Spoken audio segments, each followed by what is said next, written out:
The morning sun cast long shadows across the marble steps of the Metropolitan Museum as Detective Marcus Rodriguez adjusted his tactical vest one final time. 23 years on the force, 15 of those with the elite SWAT unit, and he had never felt the weight of responsibility quite like this. Today's assignment was different from the usual drug busts and hostage situations that defined his career. Today, he was providing security for a visiting member of the British royal family during a high-profile charity exhibition. Marcus stood 6 feet tall with graying temples that spoke of countless nights spent responding to emergency calls. His dark eyes held the steady gaze of a man who had seen humanity at its worst and still chose to protect and serve. The lines around his eyes told stories of split-second decisions that meant the difference between life and death, of families reunited and tragedies prevented. He was respected among his peers not just for his tactical skills, but for his unwavering moral compass in a job that often tested such convictions. The radio crackled in his earpiece as Sergeant Williams updated the team on the royal convoy's arrival time. All units, be advised, the target is approximately 10 minutes out. Remember, we're working alongside the Royal Protection Squad today. Let's show them how we do things in New York.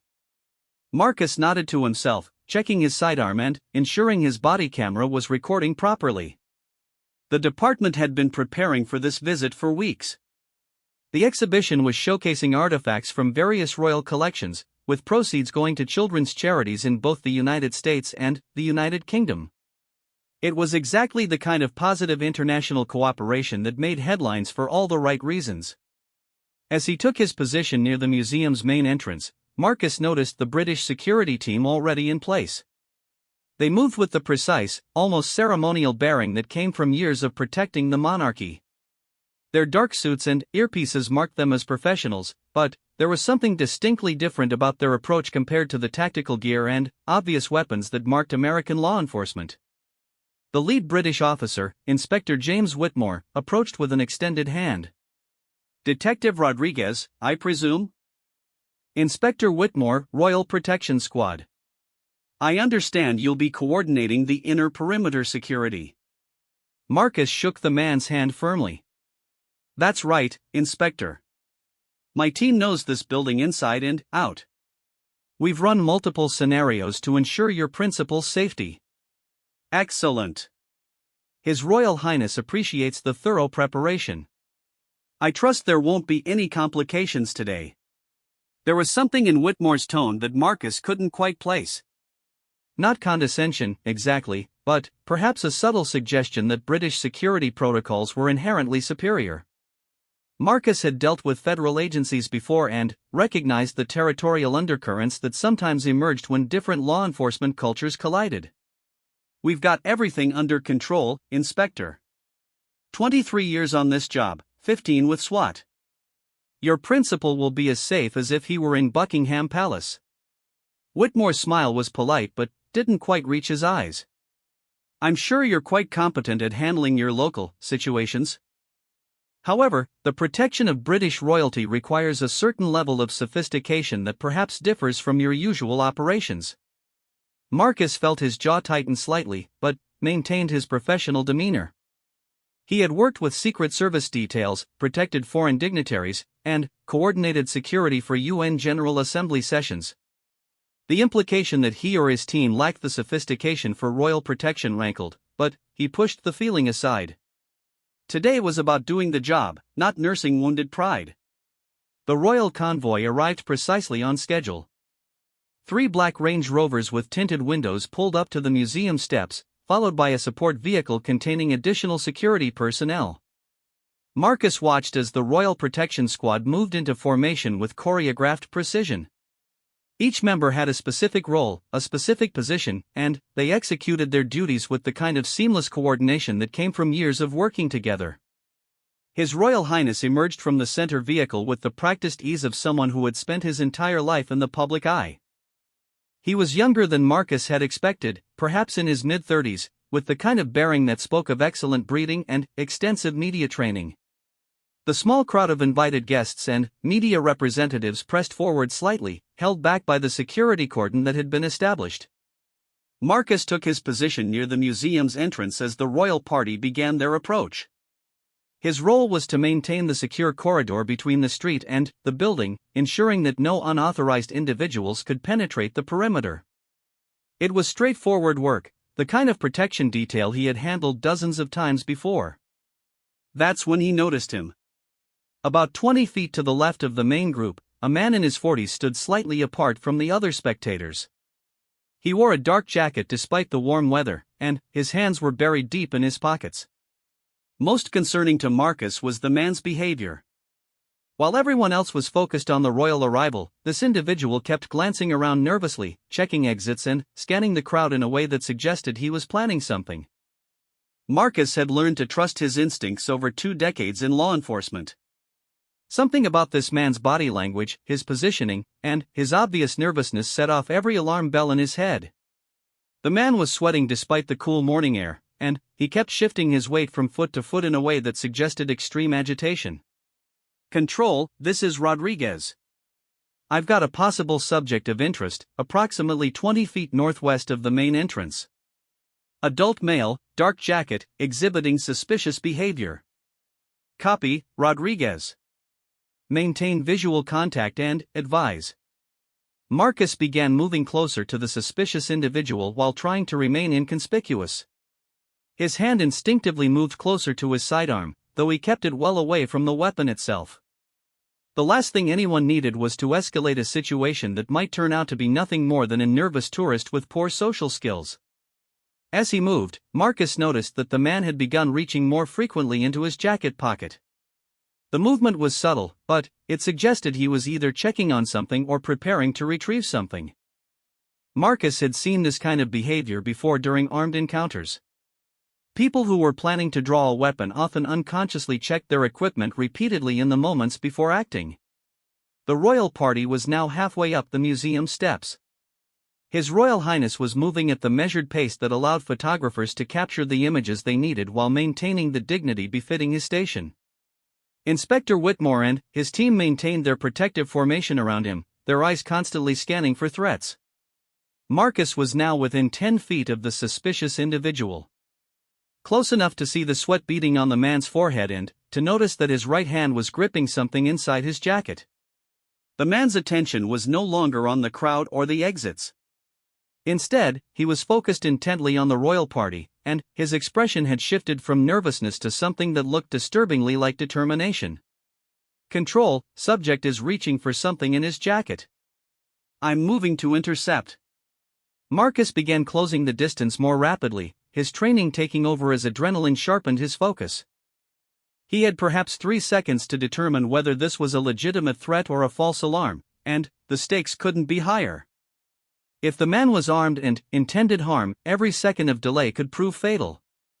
If he was innocent, Marcus was about to tackle a civilian in front of international media and the British royal family. The man's hand emerged from his jacket. In that split second, Marcus saw what appeared to be a dark metallic object. His training and experience compressed 23 years of threat assessment into an instantaneous decision. The object could be a weapon. The man's behavior suggested hostile intent. The target was a member of the British royal family. There was no time for further evaluation. Marcus launched himself forward, driving his shoulder into the man's midsection and taking him to the ground in a controlled tackle that he had practiced thousands of times. They hit the concrete hard, with Marcus using his body weight to pin the suspect while reaching for his handcuffs. "Gun! Gun! Gun!" Marcus shouted into his radio, the standard alert that would bring immediate backup and put the entire security detail on high alert. What happened next would haunt Marcus for months to come. As other officers converged on their position and the royal security team shifted into crisis mode, Marcus realized that the object in the man's hand wasn't a weapon at all. It was a vintage camera, an expensive-looking piece of equipment that the man had apparently been trying to protect when Marcus tackled him. The man underneath him was gasping for breath and appeared to be in genuine distress. "Please, can't breathe, my inhaler." Marcus immediately loosened his grip and helped the man into a sitting position. "Where's your inhaler? Are you having an asthma attack?" The man pointed weakly toward his jacket pocket, the same pocket that Marcus had seen him reaching into repeatedly. Marcus retrieved a prescription inhaler and handed it to the man, who used it immediately with obvious relief. "I'm sorry," the man wheezed between breaths. "I was just trying to get a photograph. I'm a freelance photographer. I was nervous because I don't usually cover events like this." Marcus felt his stomach drop as the full implications of the situation became clear. He had just tackled an innocent photographer in front of the British royal family, international media, and dozens of witnesses. The man was clearly suffering from anxiety and asthma, not preparing to commit an attack. But, before Marcus could fully process his mistake, he heard a crisp British accent behind him. "I say, what exactly do you think you're doing?" Marcus turned to see one of the royal guards, a tall man in his 30s with the bearing of someone accustomed to absolute authority. Unlike the plainclothes Royal Protection Squad, this guard wore the formal uniform that marked him as part of the ceremonial detail accompanying His Royal Highness. "Officer, I was responding to a potential threat," Marcus began, getting to his feet while ensuring the photographer remained stable. "A threat?" The royal guard's voice carried the kind of incredulous tone that suggested Marcus had just claimed to see flying pigs. "That man is clearly a photographer, and you've just assaulted him in front of His Royal Highness." Marcus felt his temper beginning to rise. The adrenaline of the takedown was still coursing through his system, and the guard's condescending tone was exactly the wrong approach to take with a veteran police officer who had just made a split-second decision in what he believed was a life-or-death situation. "I responded to suspicious behavior in the manner my training dictated," Marcus replied, keeping his voice level despite his growing irritation. "The individual was exhibiting signs of pre-attack behavior, and I had to act to protect everyone present, including your principal." "Pre-attack behavior?" The guard scoffed. The man was trying to take a photograph. Surely an experienced American police officer should be able to distinguish between a camera and a weapon. That was the moment when Marcus felt something snap inside him. 23 years of professional service, 15 years of elite tactical operations, and countless situations where his quick thinking had saved lives, and this pompous guard was questioning his competence based on a split-second decision made under extreme pressure. "Listen here," Marcus said, stepping closer to the guard. "I've been protecting people since before you probably even knew what the Royal Guard was. I made a tactical decision based on observed threat indicators, and I'd make the same decision again under the same circumstances." "Would you indeed?" The guard's smile was cold and superior. "Perhaps that explains why American police have such a reputation for excessive force. We've managed to protect the royal family for centuries without tackling innocent civilians." The comment hit Marcus like a physical blow. The implication that he was just another trigger-happy American cop, that his actions were motivated by incompetence or aggression rather than a genuine desire to protect lives, was more than he could tolerate. "You want to question my professionalism?" Marcus took another step forward, bringing him within arm's length of the guard. "I've saved more lives and prevented more violence than you've probably seen in your entire ceremonial career." "Ceremonial?" The guard's composure cracked slightly. "I'll have you know that the Royal Guard represents centuries of British military tradition. We are not mere decoration, and we certainly don't need lessons in deportment from American police officers." The way he said police officers made it sound like he was describing something he had scraped off his shoe. Marcus felt his hands clench into fists, though he kept them at his sides. Every instinct told him to walk away, to de-escalate, to remember that there were cameras rolling and that any escalation would reflect poorly on his department and his country. But the guard wasn't finished. Perhaps if American law enforcement spent more time learning proper protocols and less time playing with military equipment, incidents like this wouldn't occur. That was the final straw. Marcus had spent his career watching colleagues die in the line of duty, had held dying victims in his arms, had made split-second decisions that saved countless lives, only to have some privileged guard question his dedication and professionalism.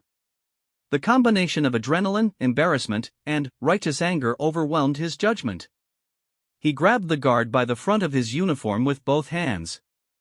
"You want to keep running your mouth about American cops? Maybe you need to understand what we deal with every day before you start lecturing us about protocols." The guard tried to pull away, his face flushing red with indignation. "Get your hands off me! This is assault on a representative of Her Majesty." Marcus was dimly aware that cameras were flashing, that people were shouting, that his radio was crackling with urgent voices. But, in that moment, all he could focus on was the pompous, condescending tone of someone who had never faced real danger questioning his life's work. He shoved the guard backward, not hard enough to seriously injure him, but with enough force to send a clear message about what he thought of the man's attitude.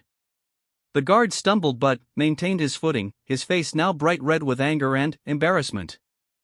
"You'll regret this, I promise you that." No one lays hands on the royal guard and simply walks away. It was only then that Marcus became fully aware of his surroundings again. The royal party had been quickly moved inside the museum for their safety.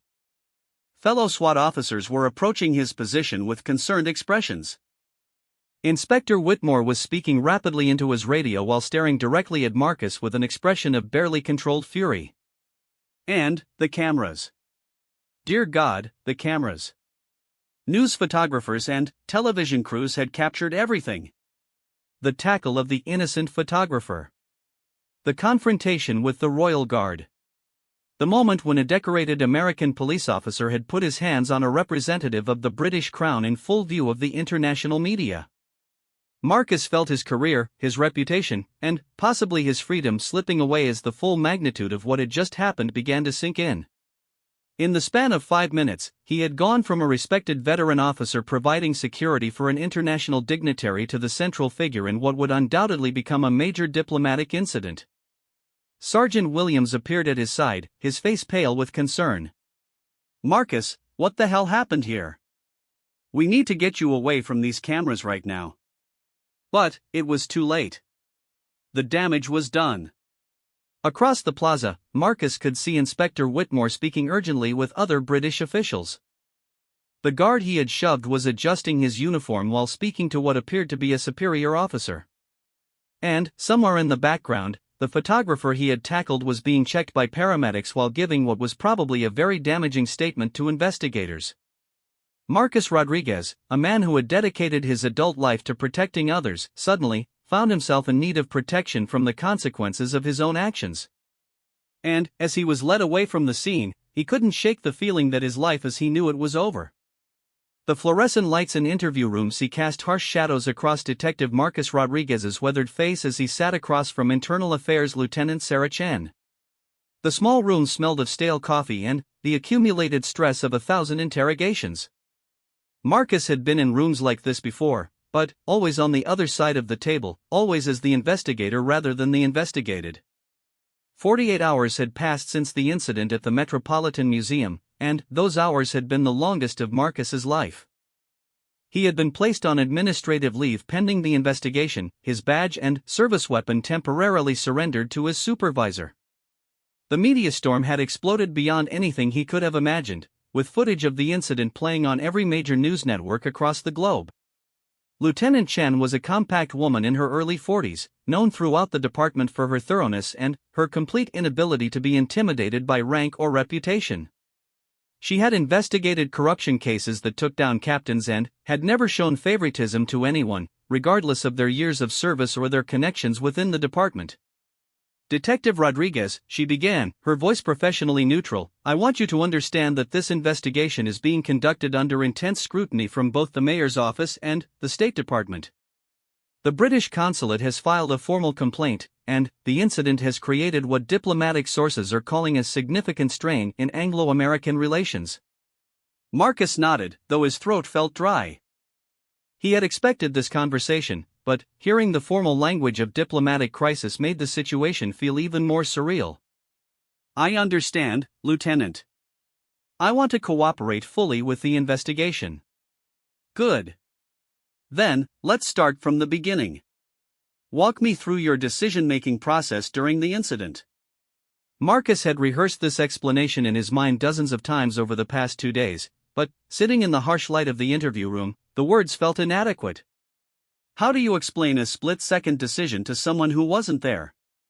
How do you convey the weight of responsibility that comes with protecting lives when every detail is being scrutinized in slow motion? I observed an individual exhibiting what I assessed to be pre-attack behavior patterns, Marcus began. He was positioned away from the main crowd, constantly checking something in his jacket pocket, sweating despite cool weather, and displaying signs of extreme agitation. Based on my training and experience, I determined he represented a potential threat to the royal party. Lieutenant Chen made notes on her tablet. You mentioned pre-attack behavior patterns. Can you be more specific about what you observed? The subject was repeatedly reaching into his jacket pocket in a manner consistent with someone checking a concealed weapon. He was positioned for a clear line of sight to the royal party but away from other spectators, which suggested advance planning. His body language indicated high stress and nervous energy that went beyond normal excitement about seeing royalty. And you didn't consider the possibility that he might simply be a nervous photographer? Marcus felt a flash of irritation but kept his voice level. In the moment, Lieutenant, I had approximately 3 seconds to assess a potential threat to a member of the British royal family. My training is to err on the side of caution when lives are at stake. A wrong decision could have resulted in an international assassination. I see. Lieutenant Chan leaned back in her chair. Now let's discuss your interaction with the royal guard. What prompted you to put your hands on him? This was the question Marcus had been dreading. His actions with the photographer could be explained, even if they were ultimately wrong. They were the result of a genuine belief in an imminent threat. But his confrontation with the royal guard was harder to justify. It was personal, emotional, and completely unprofessional. The guard was questioning my competence and making disparaging remarks about American law enforcement, Marcus said carefully. His comments were inflammatory and designed to provoke a response. And you felt that physical contact was an appropriate response to verbal provocation? No, Lieutenant. I lost my temper. There's no excuse for that. Lieutenant Chen studied him for a moment. Detective Rodriguez, you've been with the department for 23 years. You've received commendations for bravery, solved high-profile cases, and trained rookie officers. This behavior is completely inconsistent with your record. What happened? Marcus was quiet for a long time, staring at his hands folded on the metal table. How do you explain that sometimes the weight of constantly making life or death decisions becomes unbearable? How do you describe the pressure of being responsible for other people's safety every single day for over 2 decades? I think I've been carrying the stress of this job longer than I realized, he said finally. When that guard questioned my professionalism, it felt like he was dismissing everything I've dedicated my life to. I've seen colleagues die in the line of duty, Lieutenant. I've held dying victims and made promises to families that I sometimes couldn't keep. When someone who's never faced real danger tells you that you don't know how to do your job. He trailed off, realizing how defensive he sounded. Lieutenant Chen nodded slightly, perhaps understanding more than she was letting on. I'm going to recommend counseling as part of any disciplinary action, she said. But, Marcus, I have to ask, do you think you're fit to continue in this position? Before Marcus could answer, there was a knock on the interview room door. Sergeant Williams stuck his head in, his expression grim. Sorry to interrupt, but there's been a development. The photographer is in the hospital. Marcus felt the blood drain from his face. What happened? He had a severe asthma attack last night. Apparently, the stress of the incident triggered complications with his respiratory condition. He's stable now, but his lawyer is talking about filing assault charges. Lieutenant Chen closed her tablet. We'll continue this later, Detective. For now, you're to have no contact with any witnesses or members of the press. Understood? Marcus nodded numbly as he was escorted from the building. Outside, the afternoon sun seemed too bright after the artificial lighting of the police station. He climbed into his personal car, a 10-year-old Honda Civic that looked shabby compared to the department vehicles he was used to driving. As he drove through the city streets, Marcus couldn't escape the feeling that everyone was staring at him. His face had been plastered across newspapers and television screens for 2 days. The headlines were brutal: SWAT officer attacks royal guard, diplomatic crisis over police brutality, American cop causes international incident.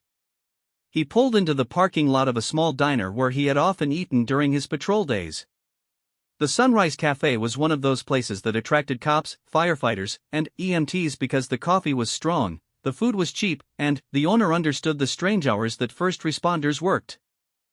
Frank Kowalski, the owner, was a former Marine who had opened the diner after serving 2 tours in Afghanistan. He looked up from the grill as Marcus entered, his expression carefully neutral. Marcus.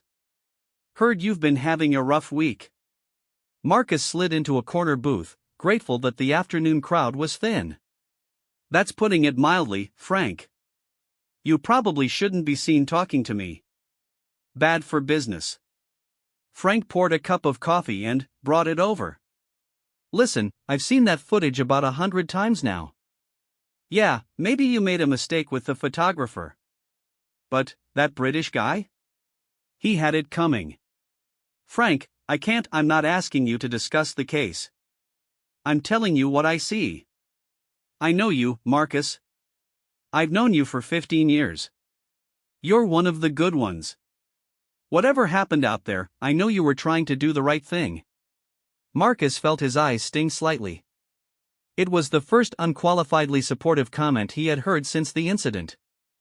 Thanks, Frank. But I'm not sure that matters anymore. It matters to the people you've helped over the years. It matters to the officers you've trained. And it matters to guys like me who sleep better knowing there are cops like you out there. As Frank returned to the kitchen, Marcus's phone buzzed with a text message from his wife, Elena. Saw the news conference. We need to talk when you get home. Marcus felt his stomach clench. Elena was a high school principal, a woman who understood public scrutiny and the importance of reputation.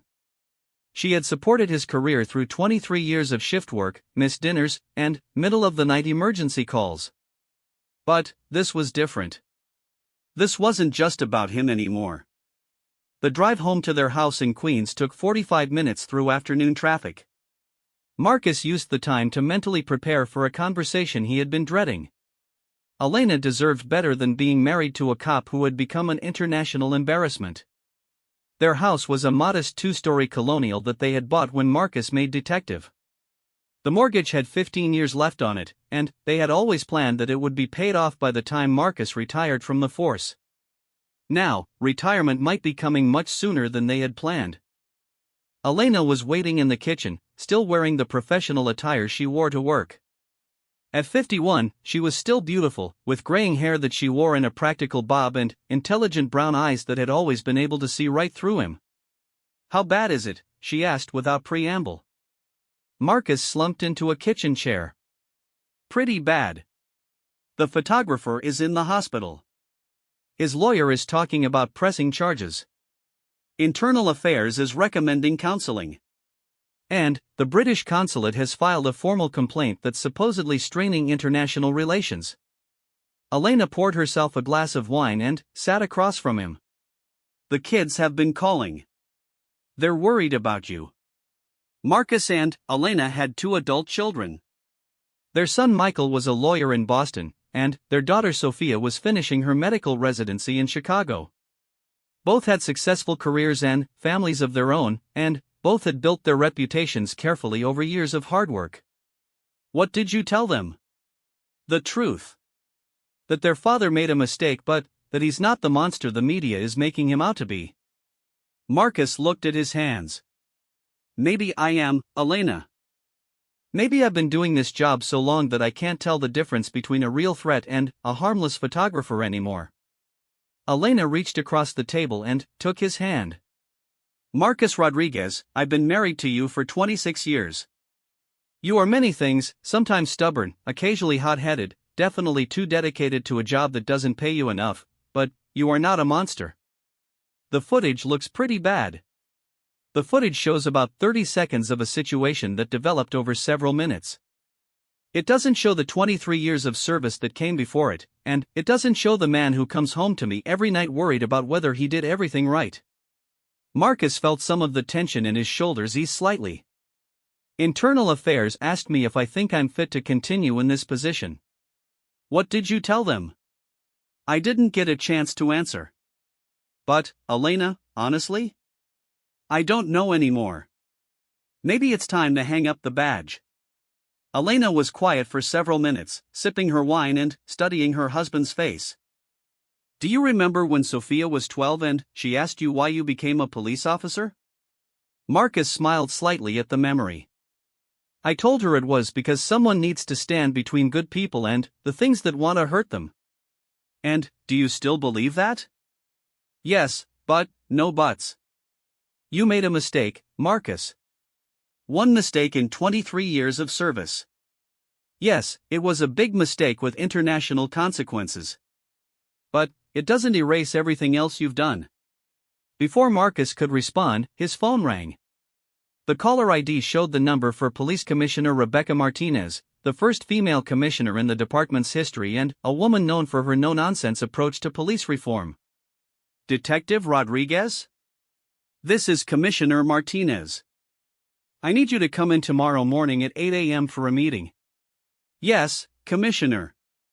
And, Marcus? Don't talk to any reporters between now and then. This situation is complicated enough without adding fuel to the fire. After she hung up, Marcus looked at Elena with a mixture of dread and resignation. Meeting with the commissioner tomorrow. That's usually when they tell you whether you're being fired or just demoted to traffic duty.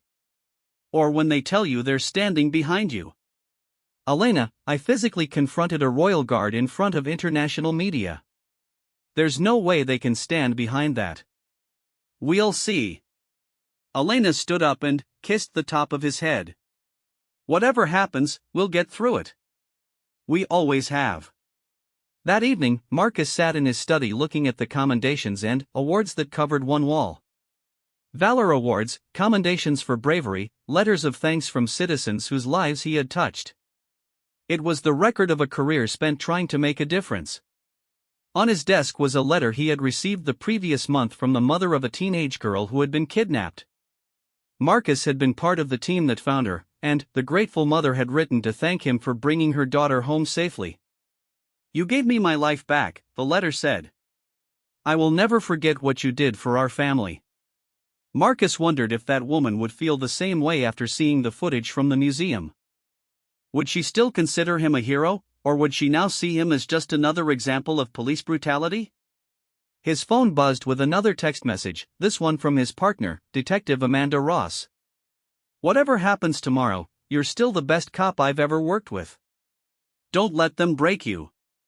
Marcus typed back, thanks, Amanda. See you on the other side. As he prepared for bed, Marcus couldn't shake the feeling that tomorrow's meeting would be a turning point not just in his career, but in his entire understanding of who he was. For over 2 decades, he had defined himself as a protector, a guardian standing between chaos and order. Now, he was forced to confront the possibility that he might have become the very thing he had always fought against. The irony was crushing. In trying to protect a member of the British royal family, he had created an international incident. In defending his professionalism, he had behaved completely unprofessionally. In 23 years of service, he had never failed so spectacularly at the thing he cared about most. But, as he lay in bed next to Elena, listening to her steady breathing, Marcus realized that his identity was about more than just his badge. He was a husband, a father, a friend, and a member of a community that knew him as more than just a 30-second video clip. Tomorrow would bring consequences, and those consequences might end his career in law enforcement. But, tonight, in the darkness of his bedroom, Marcus Rodriguez was still a man who had spent his life trying to make the world a little bit safer for the people he loved. Whether that would be enough remained to be seen. Commissioner Rebecca Martinez's office occupied the entire corner of the 14th floor, with floor-to-ceiling windows that offered a commanding view of the city Marcus Rodriguez had spent over 2 decades protecting. The morning sun streamed through those windows as Marcus sat in one of the leather chairs facing the commissioner's massive mahogany desk, waiting for a conversation that would determine the rest of his life. Commissioner Martinez was a formidable woman in her mid-50s, with steel-gray hair pulled back in a severe bun and intelligent dark eyes that missed nothing. She had risen through the ranks during an era when female officers faced discrimination that would be unthinkable today, and her reputation for fairness was matched only by her intolerance for officers who brought disgrace to the department. Also present in the office were Deputy Commissioner Thomas Shaw, a thin man with nervous energy who oversaw media relations, and Chief of Department William Morrison, a gruff veteran who had known Marcus since his early days on patrol. The presence of such high-ranking officials only reinforced the gravity of the situation. Detective Rodriguez, the commissioner began, her voice carrying the authority of someone who had made difficult decisions throughout her career. I'm sure you understand why we're here. Marcus nodded. Yes, Commissioner. Good. Then, let me be direct. The incident at the Metropolitan Museum has created a crisis that extends far beyond this department. I've spent the last 48 hours on phone calls with the mayor, the governor, the British Consulate General, and officials at the State Department. The British government is considering this a matter of national dignity. Deputy Commissioner Shaw leaned forward. The media coverage has been absolutely brutal. We're being portrayed as a department that can't control its officers, and you're being painted as a symbol of everything wrong with American policing. Marcus felt his stomach tighten, but he kept his expression neutral. I understand the severity of the situation, sir. Chief Morrison, who had been silent until now, spoke up in his gravelly voice. Marcus, I've known you since you were a rookie. You're one of the best officers I've ever worked with. That's what makes this so goddamn difficult. Commissioner Martinez opened a thick file on her desk. Your record is exemplary. 23 years of service, 15 commendations for bravery, 2 life-saving awards, consistent excellent performance evaluations.